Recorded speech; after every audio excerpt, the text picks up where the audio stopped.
let's learn about the xylem and the phloem parenchyma. Xylem and phloem parenchyma, this is the another stained slide or microscopic view of the cell. Xylem and phloem parenchyma helps in food and water and mineral conduction. Outermost is always the epidermis, then the cortical region, which is made up of parenchyma type of tissue, which actually forms the fundamental tissue or which forms the base. So this is also called a fundamental tissue. Then you can see inside this which I have used the term egg-like, right? So egg-like structure you can see is a xylem and the phloem, and in between is the cambium ring.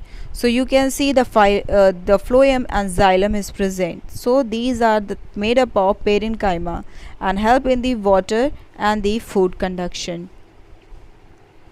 The idioblast cells produce and store tannins, oil and calcium oxalate crystals.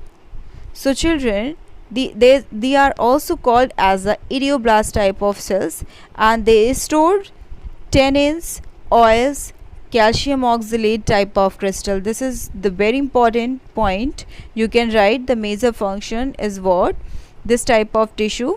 They can also store tannins, oils, calcium oxalate and crystals. Now let us learn about the next kind, succulent parenchyma. Yes, this is very interesting picture or seeing, very colorful, attractive. This is a xerophytic plant. You have already seen in your garden, in the market also. So this type of tissue is what succulent type of plants. Succulent, and they help in the storage of water and found in xerophytic plants.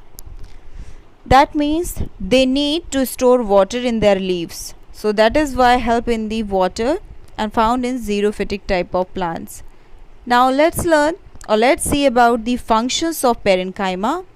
So parenchyma perform functions such as a storage of food and water minerals.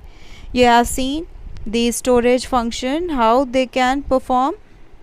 You have seen that the stored food material, after the process of photosynthesis, the stored food material is found in the various parts of the plant which we eat, like root, some kind of roots which we are eating, some kind of stems, some kind of leaves and flowers and fruits we are eating. So all of that are made up of parenchymatous type of tissue.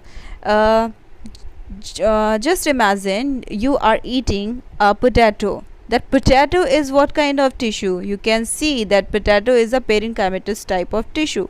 So why I'm saying the term parenchyma? Because the parenchyma has the ability or having the function of storage. Now it gives mechanical strength to plants and maintains the shape of herbaceous plants. Okay, so this is the second function of parenchymatous tissue, that they gives mechanical strength to plants and maintain the shape of herbaceous plants. It gives to secondary meristematics. It gives rise to secondary meristematics such as cork and vascular cambium. So this was the tissue which gives secondary meristematic tissues like cork and vascular cambium. Let's revise the overall which we have learned today. Simple tissues are of group of cells which have similar origin and function. They are of three types: parenchyma, collenchyma and sclerenchyma, right?